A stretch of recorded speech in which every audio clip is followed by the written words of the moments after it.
for you wannabe swashbucklers out there, learn to flick, whip, and parry with Cebu's premier fencing club, the men and women of Spada.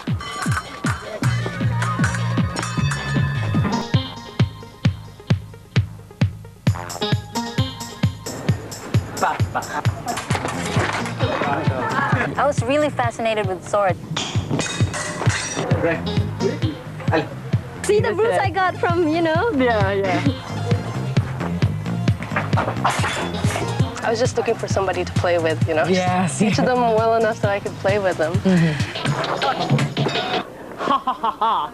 Ha! Omelette du fromage! Fencing comes from the word defend, meaning to protect. The art, practice, or sport in which an épée, foil, or saber is used for defense and attack. Sword fighting has been around for quite a while. And by quite a while, we mean around 1200 BC, when the Egyptians began the custom of fencing for sport. Since then, it has been practiced in various cultures, in jousting and tournament combat during the Middle Ages, as well as the 18th century dueling. Eastern fencing techniques such as kendo and kali also exist. But as for classical fencing, it was during Renaissance Europe that fencing went into high gear and took on the aura of an elegant and refined art. Based on the civilian use of the sword, either in formal duels or sudden street brawls, fencing was included in the Olympics in 1896. It carries the distinction of being one of only 6 sports to have appeared in every modern Olympic Games. To learn more about this historical sport, I hooked up with a bunch of fun-loving, trailblazing fencing freaks in Cebu, the men and women of Spada. High caliber! Spada, the first ever organized group of fencers in Cebu City. Nice, cute people who know how to fence and have fun. In August 1996, Spada founder Kathy Flores was looking for people to share her interest in fencing, a sport she had taken up during her college days in UP Diliman. They came in trickles at first, so I was very disappointed at first that, you know, isa-isa, gano'n. And, you know, not that much, but after a while, they all came. And came they did. Now, 4 years later, Spada is more than 50 members strong, with medals versus big shots like the Philippine national team and the Ateneo Fencing League under their belts, and a website to proclaim their swashbuckling savvy. On guard!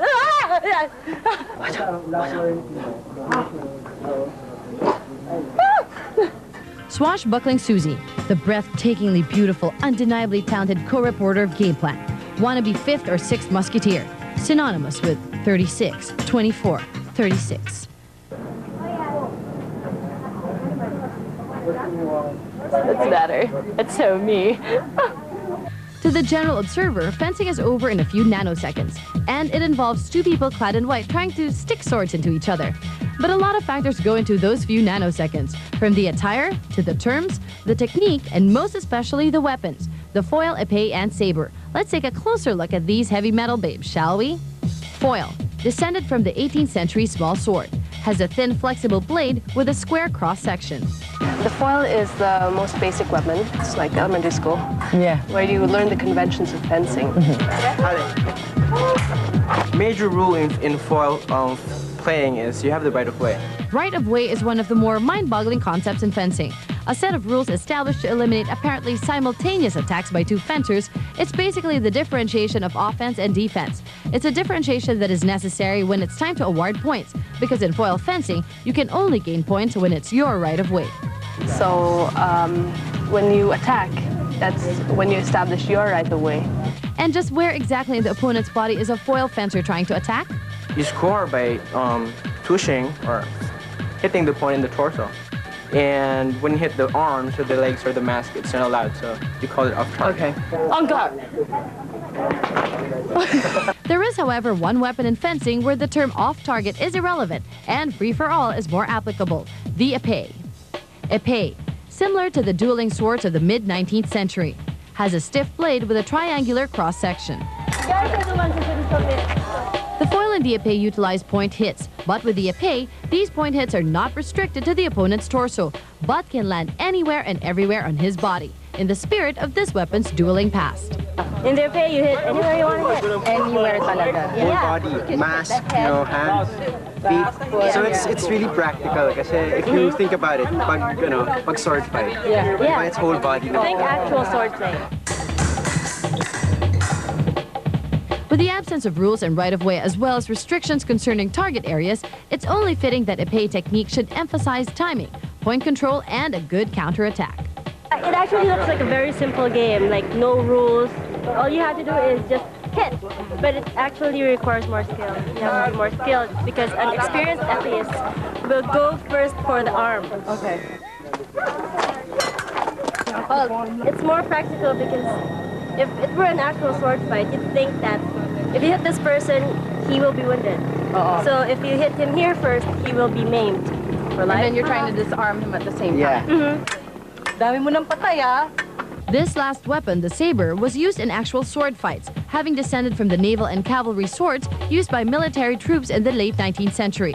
Given its militant background, the saber is used for both thrusting and cutting attacks.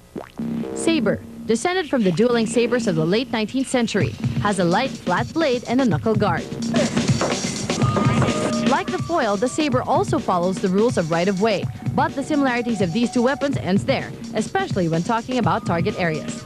There are target areas from the waist up, including the head and the arms. And this is the only weapon you can cut with. The explanation now is that in the cavalry you're not supposed to hit the horse, so that's why. Half body level. So when you're having your opponent in front of you, there you have three choices, major choices. So you either go for the head, so this it's gonna be a cut, and then or to the side, it's another cut, or to the other side, cut. With all that cutting going on, fencers protect themselves from bodily harm by gearing up from head to toe. This is a really interesting piece of, I think it's my personal favorite. What do you guys call this? This is the breast protector. We call it the mega bra. I like it. I like it. Then this one, your pants. It's called the breeches. It's like capri pants. Excellent. And then jacket. This is the two-arm jacket. This is the competition jacket. And then there's the mask. Yun. Probably the most important. Yeah, also, it's most important. You're not allowed to play without a mask. And we have the gloves. This is a total fashion statement you got going. You've got your capri pants, you've got your motorcycle jacket. And when you're all dressed up and ready to go, one's destination can only be the playing field itself. A bout. Oh my God, somebody help me! Bout, a contest or trial of strength. In fencing, an individual game, much like a set in tennis. Well, a bout is just a set. You know, it's in tennis, it's a set. So it's just one game. And in a casual bout, we have 5 points. But when you come to the semifinals and the finals, then you have to first person to get 15. So that's like 3 sets. The objective of a bout is to score 15 points. But with all this metal flashing and glinting, a little high-tech support is in order to figure out if one guy has got 15 points and not 50. So it starts with a weapon. It has a button that depresses when you hit your opponent, when you touch your opponent. And then it has a wire that runs through your jacket.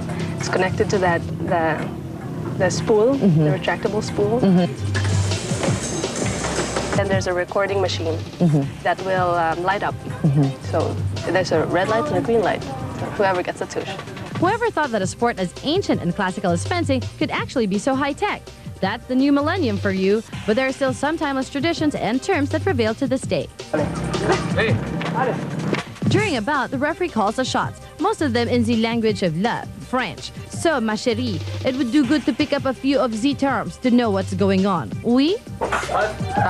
S'il vous plaît. Man, French 101 was a long time ago. Anyway. It is a touche. Touche. Or touche. Yeah. It's a hit to the target area.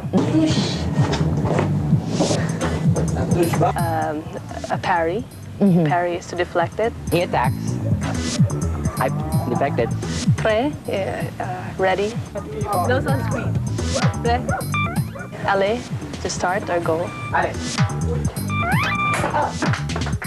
With theoretical touches out of the way, it's time for us to see these guys draw blood and spill guts. Well, not really. Allez, allez!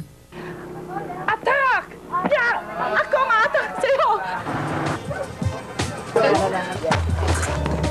Watching these guys touche and parry away, I got more than a glimpse of what these guys and girls are all about.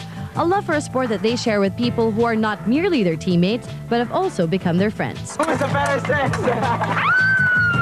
I mean, we've been through a lot, and most of these people are just barkada, and we can't let them go. So it's that thing that bonds us together. It's a thing that has seen them through the humble beginnings of Spada, the thrill of competition, and yes, even a couple of broken blades.